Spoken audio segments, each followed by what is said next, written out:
electrons are revolving in a fixed orbit where electrostatic force is balanced by centripetal force.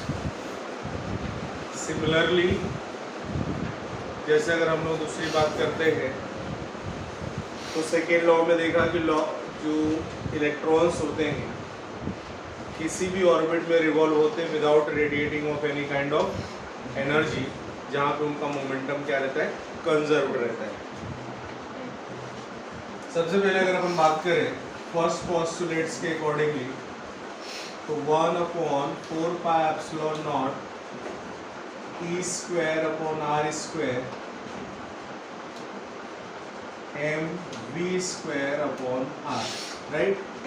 अभी suppose करो कि मैं atomic numbers अगर count करूं तो वहां पर z इंट्रोड्यूस कर सकता हूं, मतलब क्या लिख सकता हूं, z × e²। किसी एटम के लिए जो नंबर ऑफ इलेक्ट्रॉन्स होते हैं वो सब किसके ऊपर डिपेंड करते हैं, उसके एटॉमिक नंबर पे। अभी सिर्फ हाइड्रोजन एटम के लिए लूं तो क्या लूंगा, सिर्फ e², because atomic number hydrogen का कितना होता है 1, तो z लिखने की जरूरत नहीं है। सेकेंड पोस्टुलेट क्या दिया गया, mvr is equal to nh/2π। और जैसा मैंने पहले भी बोला है कि जो बोर्ड्स एटॉमिक मॉडल था, जितने इंफॉर्मेशन इसने दिए उतने एक साथ किसी साइंटिस्ट ने नहीं दिए। सबसे पहले अगर हम लोग यहाँ पे बात करें फ्रॉम पोस्टुलेट 1 एंड पोस्टुलेट 2, यहाँ से स्टार्ट करते हैं। देखिए 1/4πε0 E²/r² mv²/r, ये कैंसिल हो गया, राइट। तो mv² E² 4πε0 r। अब अगर मुझे सपोज करो इसका वैल्यू फाइंड करना है वेलोसिटी और रेडियस का, उस समय मैं क्या करूँगा, जैसे यहाँ से मैं v का वैल्यू क्या करूँ, फाइंड आउट कर लूँ और सब्सटीट्यूट कर दूँ, तो क्या हो जाएगा, देखो m × v का वैल्यू क्या है nh/2πmr, इसका होल स्क्वायर हो जाएगा कि नहीं होगा, E²/4πε0 r हो जाएगा। आगे ले लीजिए m × n² h² 4m² r² E²/4πε0 r, ये कैंसिल हो गया। क्रॉस मल्टीप्लाई करके r का वैल्यू इधर रखिए, अभी m से m कैंसिल हो गए तो r इज इक्वल टू क्या बचेगा, देखिए ये 4 से 4 कैंसिल, π/ε0 h² me² × 1/n²। ये सारे वैल्यू क्या है, कांस्टेंट है कि नहीं, राइट और नॉट। हाँ बोलो। आपने v की वैल्यू डाली nh और 2π आएगा ना, 2πmr। कहाँ पे, अच्छा ये वाला, हाँ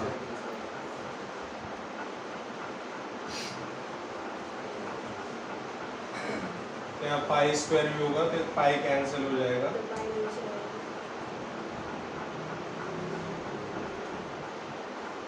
देखिए ये सारे वैल्यू क्या है, कांस्टेंट है, तो r प्रोपोर्शनल टू n² हो जाएगा। ये जो वैल्यू दिया हुआ है इसको बोलते हैं प्रोपोर्शनैलिटी कांस्टेंट। क्या बोलते हैं, प्रोपोर्शनैलिटी कांस्टेंट। और उसके बिहाफ पर किसी जगह पे आप एटॉमिक रेडियस निकाल सकते हो किसी भी एटम का। ठीक है, फर्स्ट हेल्प हो गया। मतलब ये कि with the help of this क्या निकाल सकते हैं, रेडियस ऑफ द ऑर्बिट। इसको कॉपी कीजिए, फिर आगे बढ़ते हैं।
यहाँ पर रेडियस का वैल्यू निकाला।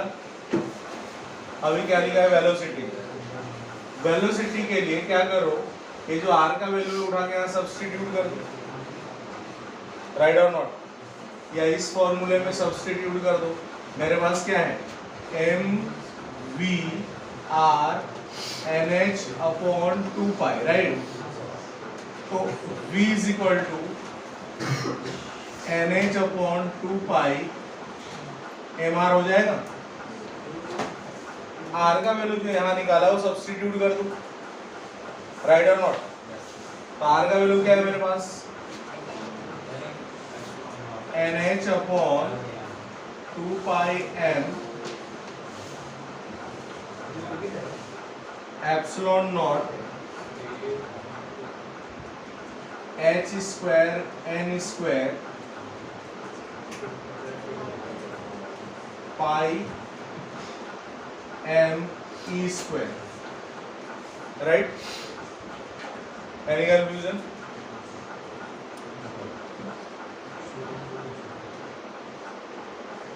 अभी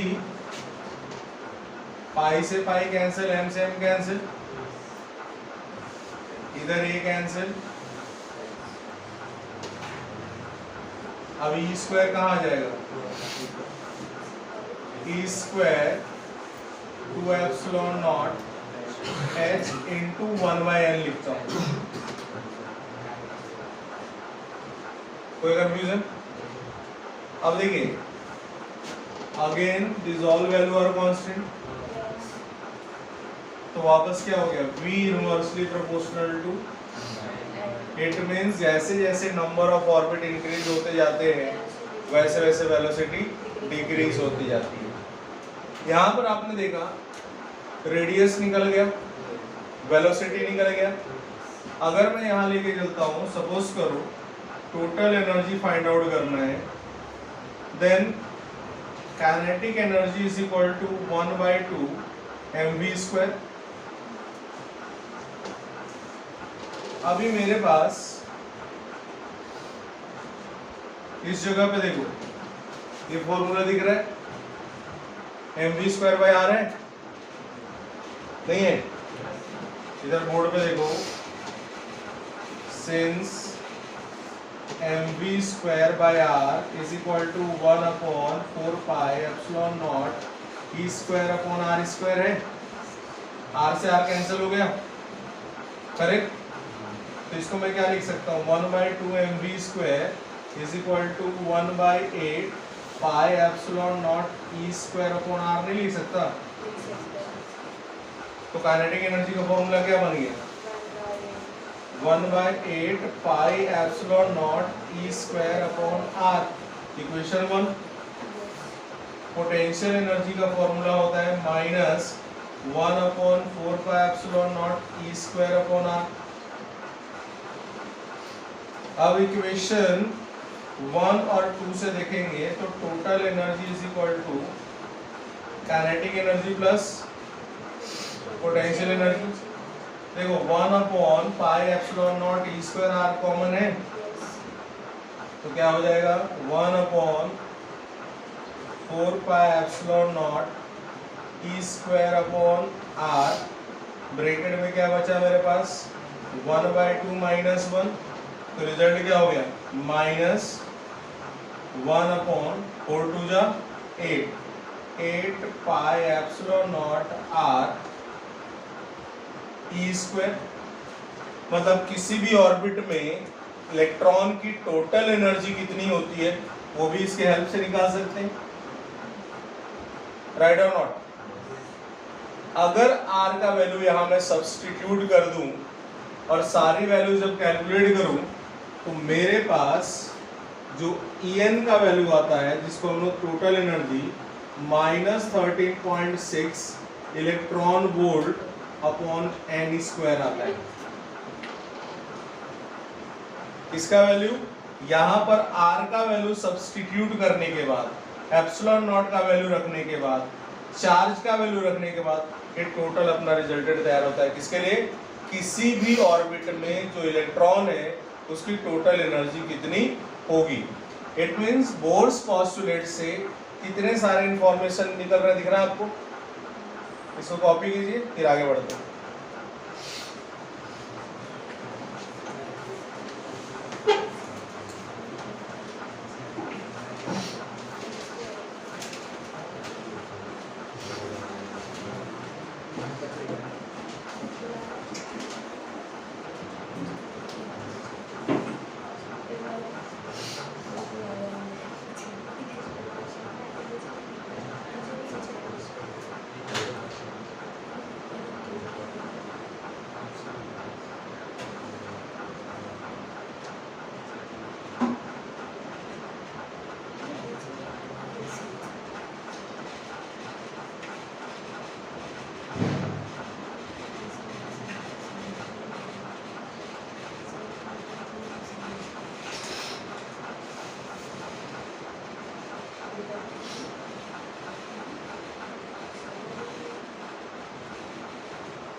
जैसे अभी अपने पास क्या है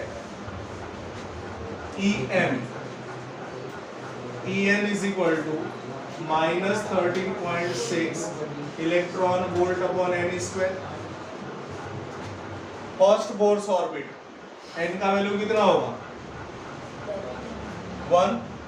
it means E1 is equal to -13.6 upon 1 का square.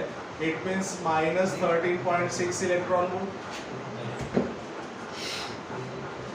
E is 2 -13.6 2 square -13.6 upon 4 -3.4 electron volt. अब देखो फर्स्ट ऑर्बिट से सेकेंड ऑर्बिट में जब इसका मूवमेंट हुआ तो ये न्यूमेरिकल वैल्यू क्या हो गई, इंक्रीज हो गई। माइनस में वैल्यू का डिक्रीज होना मतलब इंक्रीज होना कहलाता है। समझ में आ रहा है। ये वैल्यू -13.6 इलेक्ट्रॉन वोल्ट थी कब, फर्स्ट ऑर्बिट में। सेकेंड ऑर्बिट में कितनी हो गई -13.6, मतलब माइनस वैल्यू कम होता जा रहा है and it is moving towards positive value. That is why बोला गया कि इलेक्ट्रॉन जो है लोअर एनर्जी लेवल से हायर एनर्जी लेवल में क्या कर रहे हैं, जंप कर रहे हैं। इसलिए फर्स्ट ऑर्बिट का जो एनर्जी लेवल है वो क्या है, लो है एंड ठीक है, जैसे जैसे बढ़ते जाएंगे। अब इसी के बिहाफ पर उसने क्या किया, एक हाइड्रोजन स्पेक्ट्रम तैयार किया। क्या किया, हाइड्रोजन स्पेक्ट्रम। अब देखो तुम्हें मालूम है hc/λ that is the energy of photon. मेरे पास है -13.6 electron volt upon n square. तो लैम्डा इज इक्वल टू क्या हो गया, बोलो, hc अपॉन -13.6, ये इलेक्ट्रॉन वोल्ट ही रखो, इनटू n स्क्वायर, ऐसा हो जाएगा 1/λ। इसको जस्ट रिवर्स कर दो तो क्या होगा, -13.6 hc 1/n स्क्वायर। इन सब का वैल्यू जब सब्स्टिट्यूट करते, ध्यान से सुनना, सबका वैल्यू जब सब्स्टिट्यूट करोगे इलेक्ट्रॉन वोल्ट वगैरह तो ये आएगा 1.0 या ऐसे डायरेक्ट लिख सकते हैं 1097 ये कहलाता है Rydberg constant. Rydberg constant 1/n square, और 1/λ को बोलते हैं wave number. Wave number it means अब यहाँ पर n का वैल्यू जो है, किसका, n का वैल्यू 1 2 3 4 रखते जाओ तो हर एक ऑर्बिट में जो नंबर ऑफ वेव्स है वो निकल जाएंगे। वेवलेंथ चाहिए तो जो वैल्यू आए उसका क्या कर दो, रेसिप्रोकल। इसी के बिहाफ पर उसने लाइमन, बामर, पाश्चन, ब्रैकेट, पीफंड ऐसे अलग अलग सीरीज दिए और उनका क्या किया, स्पेक्ट्रम फाइंड आउट किया। मतलब उसके कलर को भी देख करके उसके पर्टिकुलर ऑर्बिट में एनर्जी को क्या कर सकते हैं, डिटरमाइन कर सकते हैं। क्यों, अपने को मालूम है E = hc/λ, E = h का वैल्यू फिक्स है, c का वैल्यू फिक्स है, लेम्डा तुम्हें मिल गया। तो लेम्डा कौन से कैटेगरी में लाई कर रहा है उसके अकॉर्डिंगली तुम उसका वेवलेंथ दे सकते हो, तो एनर्जी निकलेगा कि नहीं। इट मींस हर एक ऑर्बिट में जो एनर्जी का वैल्यू होगा वो क्या हो जाएगा, कांस्टेंट हो जाएगा। और हर एक एनर्जी में, जैसे सपोज करो लाइमन से बामर गया तो उसकी एनर्जी कितनी होगी, बामर से पाश्चन गया तो उसकी एनर्जी कितनी होगी। तो हर एक ऑर्बिट में क्या कर सकते हैं आप लोग, एनर्जी का वैल्यू फाइंड आउट कर सकते हैं। कॉपी कर लीजिए।